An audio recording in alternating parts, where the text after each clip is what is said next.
Okay. So we are live. We are your neighbor's hood. Yeah. Whatever. We're a podcast. A podcast about uncomfortable Culture conversations. And we're in Jackie's hood. Ooh, We're just sitting here. We do our weekly podcast on Tuesdays. So if you are watching, you can check us out on iTunes, Google Play, or Spotify. Or Spreaker. Yep. Yeah. Lots of different places. Lots of different places. Yeah. So we are just doing what's good in the hood. We're just like here. What's going on in your neighbor's hood? Yeah, we want to stay fresh because oftentimes our podcast we don't get to just talk about current events. Yeah, no, and it's like we pick a topic obviously because we do. I'm sure people don't always just listen to us ramble. So. Yeah. We pick topics. And cover important things. But we wanted to share with you guys what we do is we do like a brainstorm session. Yeah. And we talk about what episodes we're gonna do. Right. Yeah. We kind of bumble around of what's going on in our brains or what's going on. I have an apron on. Seriously. Because I didn't want to get my white shirt dirty in the kitchen. Weirdo. But yeah, just kind of throw some ideas around what we think is important. And so I brought up white supremacy. And there's a hashtag in this work that says #do the work. Yeah. So you want to do an episode. We're sitting here like pitching ideas. Our creative process that we do. So you were talking about pitching this one. Yeah, so I was telling her that I've seen a movement, which is great, dismantle the patriarchy, dismantle white supremacy. But as a white person, in my white privilege, acknowledging that, I have a vague idea of what white supremacy is, right? And so I consider myself an activist. I consider myself hopefully trying to be a thought leader. Mm-hmm. And I see other people doing this on Instagram saying, do the work, dismantle the patriarchy. Because that's a hashtag too. It is, yeah. Okay. But then I'm left thinking, what work? Like that's like telling me to do the work, but I don't know practical ideas of what to do. I don't know.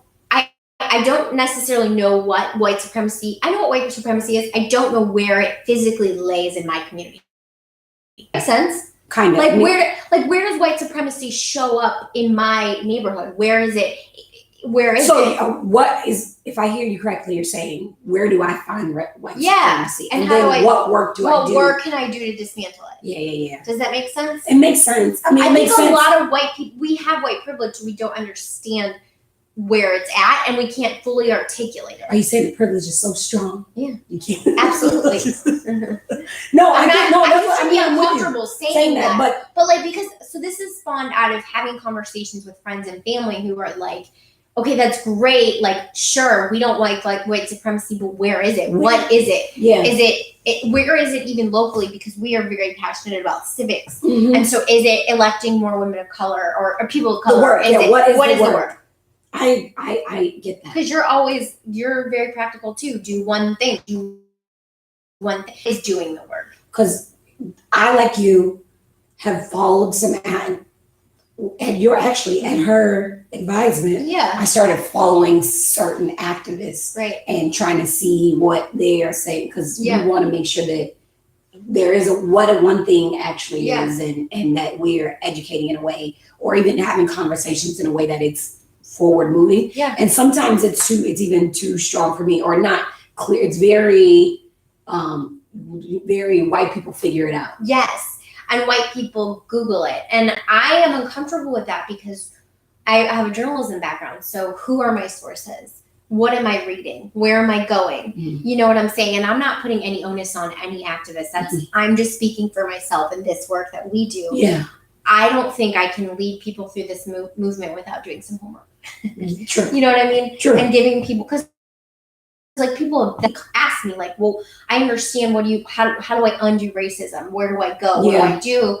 And everyone's do the work is also different. Does that make sense? Yeah. And it's going to show up differently in everyone's world. So my do the work is this podcast, is the live events, you know what I mean? And sharing what other people can do. Yeah. But I'm finding that I need more actionable things that people can do. That people outside of you can do. Yeah.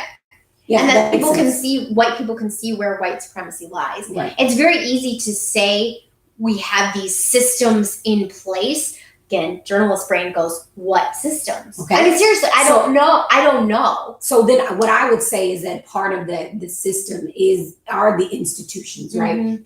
The institutions that, our whole government is set up off of white See, and I supremacy. don't know. I mean, I see it.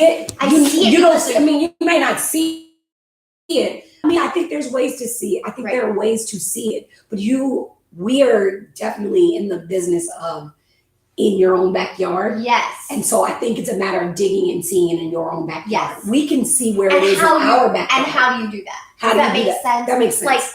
Like here, Okay. it's critical thinking. So Okay. it's like looking around you Mhm. and saying what systems are in place. How do we identify those systems Right. and what can I do personally? Yeah, and you got to be able to articulate that because That's what I'm trying to say. Thank got you. You're helping me Right. articulate what I Yeah, think. you need to articulate that. Okay, so I am a white person. I live in this white neighborhood. What is established in my white neighborhood? Because again, when we try to talk federal government, we try to talk all those big pictures, but it's like we really have to stay local. Yes. It's micro That's local. where we think. So what is in my local government Yeah.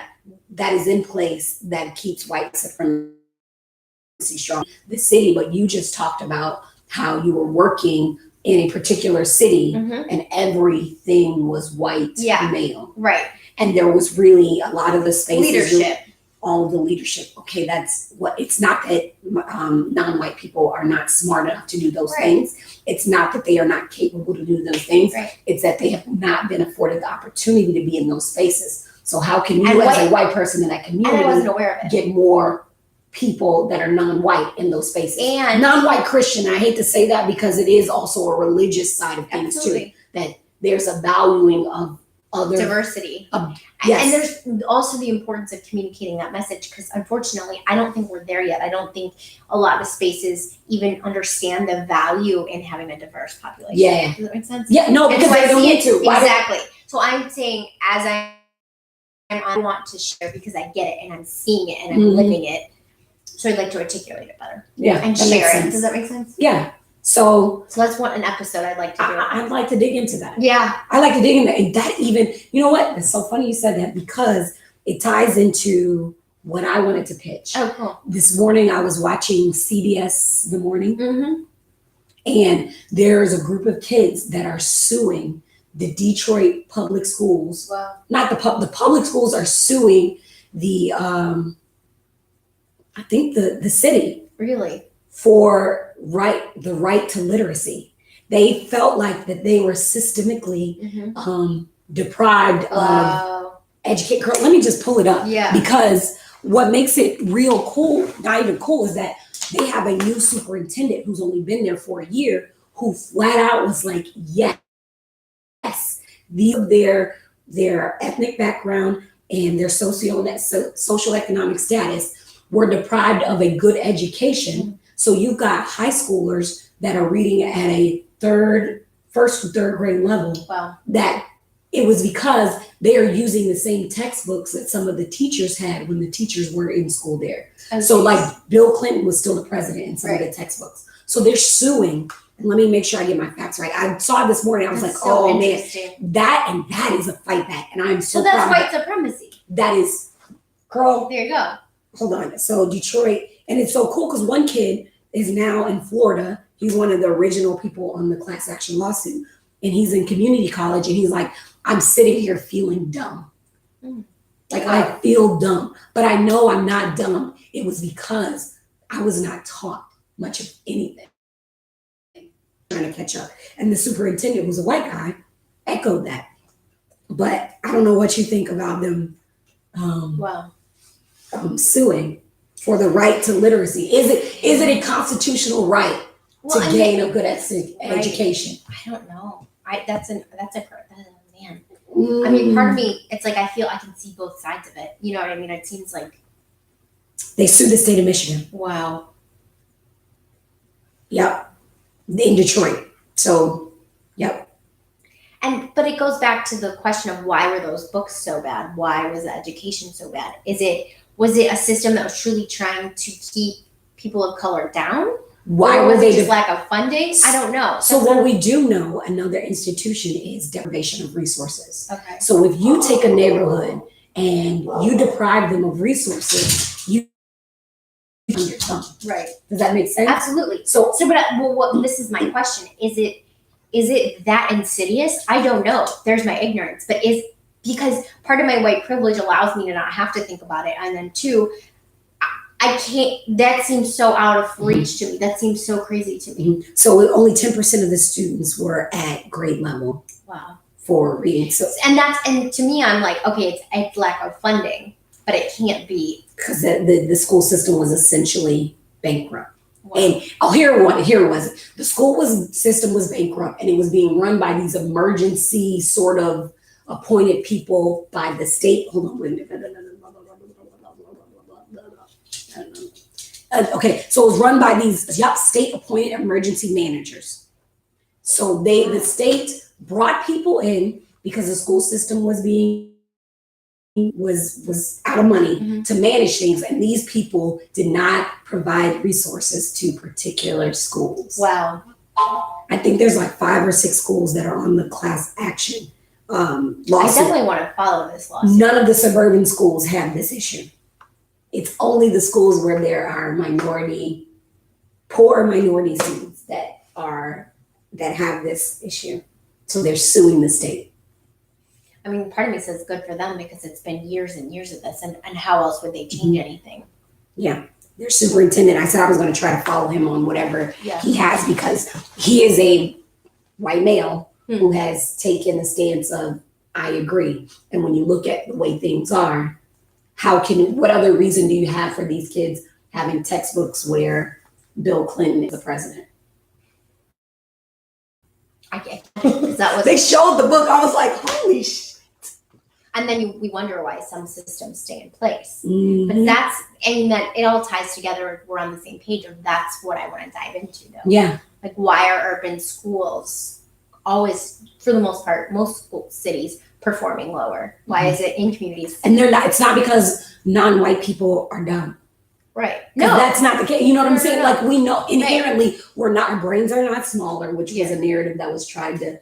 Yeah. I mean, it's just so hard for me. But when you talk about acting, you look at a school system like that. So the suburbanites could say, yes, we have great education, but we also believe that it's wrong that another town, another city in our state would be treated this way. So what can we do to push to make sure that our state has great school? As a white person to say, absolutely, that's wrong. That's exactly what you literally just said. What I'm trying to say is, one, getting more white people aware of the issue and showing them the importance of caring and showing up and speaking up. Yeah. That's what I'm saying. Yeah. So when you live in the suburbs, you're just so removed, you don't see it.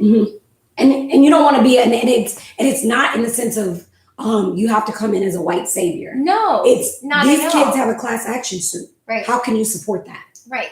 No, Do you know we're what I'm not saying? saying white people need to come in and save a situation. It's just that it's a community, and we are your neighbor's hood. So we believe we can all, when we all work together, we rise together. I don't know what you call Michigonites or whatever they're Michigonians, but is this your home? Yeah.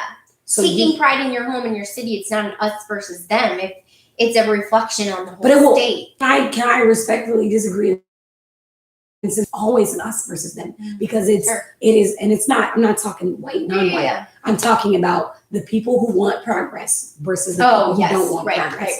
Right. The patriarchy that has this mindset versus. So this is why I want to dig into that, because let me tell you, I know, I hear and I see that it exists. But it is so hard for me to believe in 2018, and I believe it, I'm just saying, but I'm prefacing, that there are systems in place that actively want to keep white women down, that actively want to keep white people in power. I want to research that and blow it, put a light on it. People are doing because the thing is, we say it so generically, though. Do you see what I'm saying? That's my point. Like, we say things generically, but we don't show everyday actions of where white supremacy is in play. Does that make sense? It makes perfect sense. Yeah. I mean, we have small examples pop up at it, like a shooting or police. Okay, And that's very specific. That's very specific, but I would like to see, because people say the institutions that are part of white supremacy. I want to name and see and call out those institutions and be very, very because specific about what you people can do. tell me this too all the time, and I'm new to this work, and I have no problem admitting that I am part of a system that is fully white supremacist, but I can't articulate where. Does that make sense? Yeah. Or what role I play. What role you play. And that's why I think part of us as your neighborhood is about That's what role I see. finding your issue. Yeah. And then figuring out what are you passionate about and figuring out how this, I guess, as a white person. Mm-hmm. What is your thing? If it's the arts, okay, then what is it in your community that, because like you said, white supremacy is everywhere. That is white, non-Christian and people it takes from being exactly, and it takes us to we don't see it as white people. That's the point, and that's why I want to keep talking about this, because we don't even see it, and unfortunately, we need to be led to it. You can hear Bruce crying because the bus is here, and he wants his kids. I know he's. Do you want your kids? Come here, Bruce. Come on, Bruce. Come here. Say hi to the people. Come on. Come here. Come here. Come on, buddy. He wants his kids. Come on. Come on. Come on. Here we go. Come on. Oh, he wants his first dog. That's our Bruce. This is Bruce, our podcast dog. He's actually looking out the window because his children are coming. Which is kind of our cue. Yes. So thank you for watching. Yeah. Let us know. What do you think? Yeah. Stay tuned for an episode on white supremacy and actionable things you can do to dismantle it. Heck yeah. And how we all win when we bring more voices and diversity. Absolutely. It's not just a buzzword. It's not. All right, so stay curious and make it a great day. And be a good citizen. I love you. Yeah, I do.